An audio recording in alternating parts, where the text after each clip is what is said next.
Nagsisimula ang pelikula sa Turkey, partikular sa Special Ops Command Center, kung saan tinutukoy nila ang lokasyon ng isang grupong terorista sa Syria.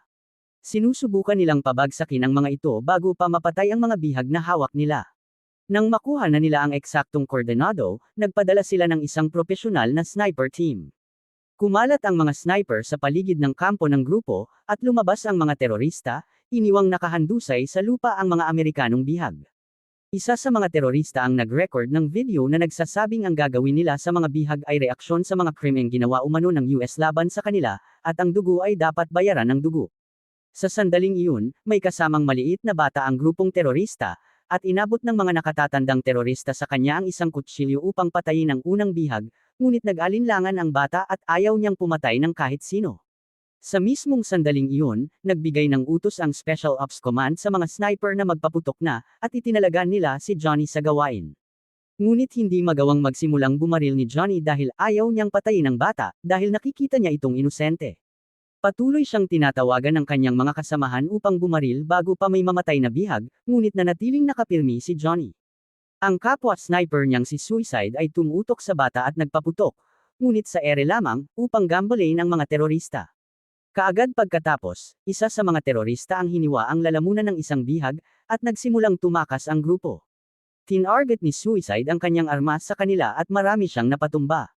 Pagkatapos nito, dumating ang mga backup chopper sa lugar at tinulungan sina Suicide at ang iba pang sniper na lipulin ang natitirang mga terorista. Bagamat may maliit na grupong nakatakas sakay ng mga bangka sa dagat, nagawa pa rin silang tapusin ng mga sniper sa tulong ng mga backup helicopter. Samantala, ang leader ng grupong terorista ay tumakas sakay ng kanyang sasakyan, nagmamaneho na parang baliw, ngunit patuloy na pinapaputukan ng chopper ang kotse hanggang sa ito ay bumangga at tumaob.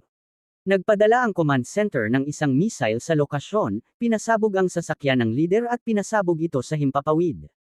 Pagkatapos nito, dumating ang isang chopper at inilipat ang sniper team mula Syria patungong Istanbul, Turkey, kung saan ipinagdiwang ng mga sniper ang tagumpay ng misyon. Lahat sila ay masaya at excited, maliban kay Johnny, na pakiramdam niya ay wala siyang nagawang dapat ipagmalaki tulad ng iba. Mas lalo pa siyang nainis nang kausapin siya ng kanyang babaeng kasamahan at ilarawan siya bilang isang baguhang sniper na walang karanasan. Sa puntong iyon, tumayo si Johnny at iniwan ang kanyang mga kasamahan upang mag-isa, para hindi na siya lalo pang mapahiya. Sinundan siya ng kaibigan niyang si Cervantes at sinubukang kausapin siya upang hindi manatiling galit, ngunit ipinaunawa ni Johnny na tama ang sinabi ng kanyang kasamahan dahil talagang nabigo siya sa misyon. Ipinagtanggol niya ang kanyang pagkabigo sa pagsasabing nanghina siya sa harap ng bata at nangako na mas gagaling pa siya sa susunod na misyon. Sinabi ni Cervantes kay Johnny na ipaalam lamang sa kanya kung may kailangan siya, at pagkatapos ay umalis na. Sa sandaling iyon, may nakita si Johnny na isang babaeng mag-isa na ang pangalan ay Robin, at agad siyang naakit dito kaya nagpasya siyang kausapin ito. Sinundan niya ang babae sa mahabang distansya hanggang sa huminto sila sa isang liblib na lugar, at ipinaalam ni Robin na alam niyang sinusundan siya ni Johnny at tinanong kung ano ang gusto niya. Sinubukan ni Johnny na makipagkwentuhan at tinanong siya kung bakit siya pumunta sa Istanbul, kaya sinabi ni Robin na naroon siya para sa trabaho, ngunit tumanggi siyang magbigay ng detalye tungkol sa kanyang trabaho, hindi niya rin sinasabi kay Robin ang tungkol sa kanyang trabaho, at nagtatayo silang magkasama habang nag-uusap. Bigla, may lumitaw na sniper mula sa mataas na lugar na malayo at tumutok sa armas kay Johnny, halos patayin na siya. Mula sa wala, tinamaan ang sniper ng bala sa ulo, at lumitaw si Bedwell, kaibigan ni Johnny, mula sa likod, at doon nalaman na siya ang pumatay sa sniper at iniligtas ang buhay ni Johnny. Nagtatrabaho rin si Bedwell sa Special Ops Team. Tinawag niya si Johnny, kaya humingi ng paumanhin si Johnny kay Robin upang sagutin ang tawag. Sinabi ni Bedwell na magkikita sila sa loob ng 20 minuto. Nang bumalik si Johnny kay Robin para magpaalam, nagulat siya nang wala na ito.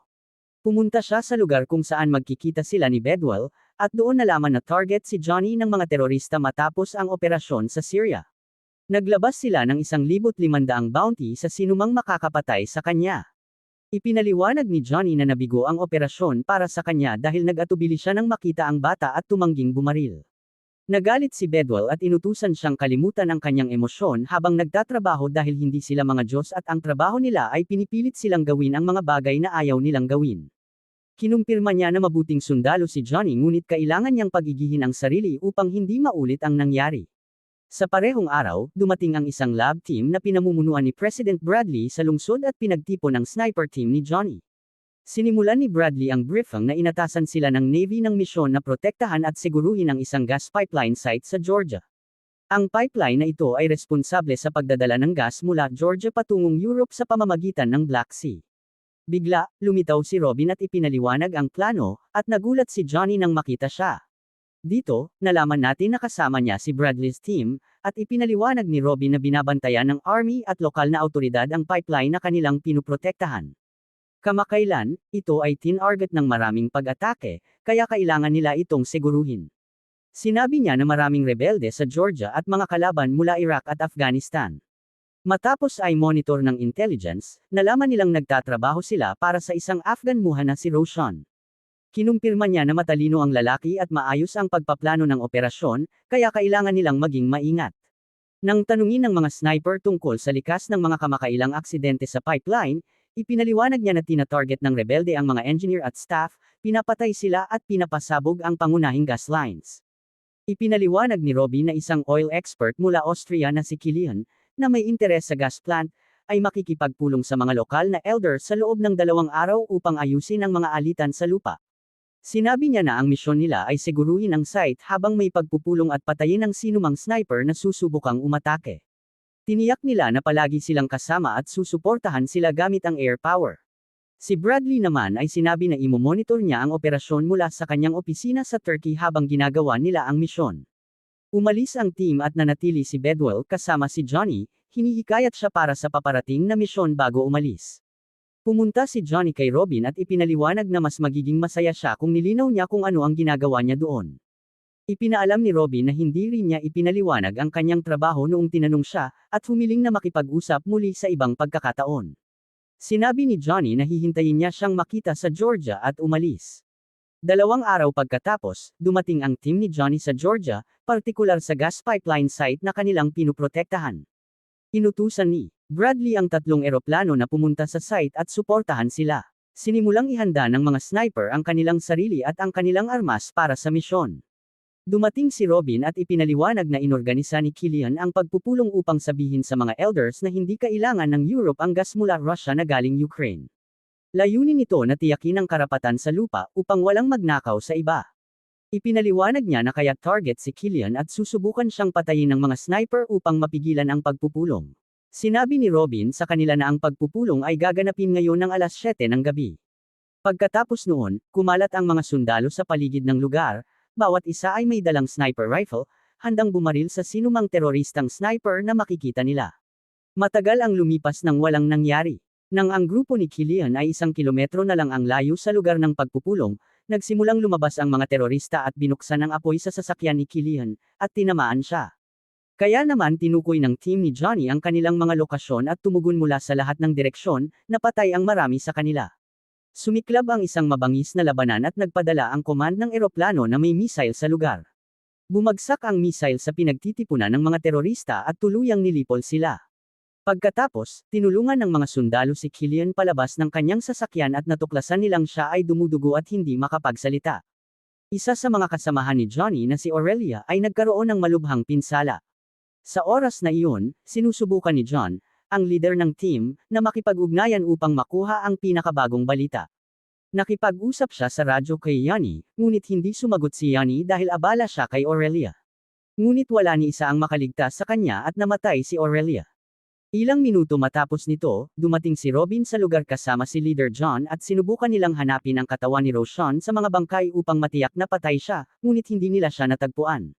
Sa puntong iyon, sinabi ni Robin na ipagpapalagay nilang buhay pa si Roshan dahil wala pang ebidensya ng kanyang kamatayan. Naiinis ang mga sundalo at sinasabi nilang nabigo sila sa misyon, at mas lalo pang nena si Yanni dahil ito na ang pangalawang nabigong misyon para sa kanya. Isang colonel mula sa team ni Bradley ang inakusahan si Yanni o isa sa kanyang mga kasamahan na nagbunyag sa gang ni Roshan tungkol sa kanilang lokasyon, dahilan kung bakit madaling nakarating ang mga terorista. Dito, nagsalita si John upang ipakita kay Yanni ang kanyang lugar at pilitin siyang igalang ang colonel. Ngunit hindi nagmalasakit si Yanni at muntik na niyang hampasin ang colonel. Hinawakan siya ni John at pinigilan, labis na nagalit sa kanya dahil inilagay niya siya sa nakakahiyang sitwasyon sa harap ng colonel. Ipinaliwanag niya na dapat may dangal, tapang, at katapatan si Yani upang maging huwaran ng ideal na sundalo. Pagkaraan ng ilang sandali, pinarusahan ng command si Yani sa ginawa niya at ipinadala sa isang misyon sa malamig na kabundukan ng Caucasus upang patayin ang mga magnanakaw mula sa tribong Chechens. Kasama niya ang isang gabay na si Sojid upang matutunan ang lugar. Dinala siya ni Sojid sa kubo kung saan nakatira siya at ang kanyang mga kaibigan dahil doon siya mananatili. Ramdam ni Yani na hindi siya magiging komportable sa kubo at pinakiusapan siya ni Sojid na huwag magsalita ng Ingles sa harap ng kanyang mga kaibigan. Isang kaibigan ni Sojid ang nagsabi ng masamang bagay kay Yani sa sariling wika, ngunit hindi niya naintindihan. Kaya isinalin ito ni Sojid at pinaniwala si Yani na papuri ito sa kanya. Nang lumapit si Yani sa kubo, inatake siya at sinimulan siyang batuhin, at sumiklab ang marahas na laban sa pagitan nila. Itinaas ni Yani ang kanyang armas sa isa sa kanila, at dito lumitaw si Thomas, ang leader ni Sojid at ng kanyang mga kaibigan, at pinigilan ang laban. Lahat sila ay lumabas upang kumain sa gitna ng nyebe, at kinausap ni Thomas si Yani at ipinaliwanag na nalaman niya mula sa mga ulat na inatake niya ang isang colonel mula sa Georgia. Ito ang naging dahilan upang pagtawanan at pangatawanan siya ng mga kaibigan ni Thomas. Pinutol ito ni Thomas at tinanong si Yani kung bakit niya ginawa iyon. Kaya sinabi ni Yani na pinaghihinalaan niyang may nagbunyag sa kanilang impormasyon sa terorista, alinman ang colonel o isa sa kanyang team, dahil mahusay silang naghanda para sa misyon ngunit natalo pa rin. Ipinaliwanag ni Thomas kay Yani na hindi siya pwedeng mag-akusa ng kahit sino maliban na lang kung may matibay siyang ebidensya. Kinabukasan, lumabas ang grupo kasama ang kanilang mga armas at sumama si Yani, ngunit hindi niya maintindihan ang paraan ng kanilang trabaho. Sinabi ni Sojid na nililinis nila ang mga magnanakaw mula sa tribong Chechens dahil palagi nilang ninanakaw ang kanilang kagamitan. Tumigil sila sa lugar upang i-monitor ang mga magnanakaw hanggang sa lumitaw ang mga ito. Tinutukan ni Thomas at ng kanyang mga kaibigan ang kanilang armas sa mga magnanakaw upang patayin sila, ngunit pinigilan sila ni Yani at ipinaliwanag na hindi sapat na delikado ang mga ito para patayin dahil magnanakaw lamang sila at pwede silang arestuhin ng hindi pinapatay. Hiniling ng grupo kay Yani na siya na ang mag-aresto sa kanila kung kaya niya. Lumapit si Yani sa mga magnanakaw upang arestuhin sila. Lumitaw ang isa sa kanila, isang babae, at nakiusap na huwag siyang patayin, kaya umatras si Yani. Bigla, dumating ang asawa ng babae at depensahan siya, dala ang isang armas at nagsimulang itutok ito kay Yani nang hindi niya napapansin. Napansin ito ni Thomas at pinaputukan ng babae sa ulo, na ikinamatay nito. Pinaputok naman ni Yani ang asawa sa binti at nahulog ito sa lupa. Sa gabi, tumawag si John kay Yani at sinabi na ang taong pinatay nila mula sa terorista ay kapatid ni Roshan. Tinanong ni Yani si John tungkol sa colonel ng Georgia, at kinumpirma ni John na inosente ito dahil wala silang nakitang ebidensya laban sa kanya. Kinabukasan, sinimulan ni Yani at ng kanyang grupo ang bagong operasyon upang lipulin ang mga Chechens na paparating upang umatake. Malaki ang kanilang bilang. Kumalat si Yani at ang kanyang mga sundalo sa lugar, inihanda ang kanilang posisyon at armas para sa labanan. Pagkakita sa harapan ng mga Chechens, nagsimula silang bumaril at napatay ang marami sa kanila. Sumiklab ang marahas na labanan at naghagis ng granada ang grupo ni Yani sa posisyon ng Chechens, na pumatay sa kanila. Isang Chechen ang nagbato ng projectile kay Yani, ngunit sa huling sandali, nakalikas siya bago sumabog. Dahil sa nangyari, nakidnap ng mga Chechen si Thomas at inilagay ang kanyang leeg sa isang puno, at isa sa kanila ay kumuha ng palakol upang patayin siya. Nagulat si Yani nang makita na si Sojid ay kasama ng mga Chechens at niloloko sila. Itinutok niya ang sniper rifle kay Sojid at pinatay siya pati ang lahat ng Chechens na kasama niya. Tiningnan siya ni Thomas mula sa malayo na parang nagpapasalamat sa pagliligtas ng buhay niya. Sa oras na iyon, imo-monitor ni Bradley si Yani, at nang malaman niyang nagtagumpay sa misyon, inutusan niya ang mga sundalo na ipadala ang isang helicopter upang kunin siya mula sa Caucasus Mountains at ibalik sa trabaho. Pagbalik ni Janie, binigyan siya ng mas mahirap na misyon, makipagkita kay Roshan, leader ng grupong terorista, upang alamin ang pangalan ng taong nagbunyag tungkol sa kanilang lokasyon. Sinimulan ni Janie ang misyon at tinulungan siya ng isang tao upang marating ang headquarters ni Roshan.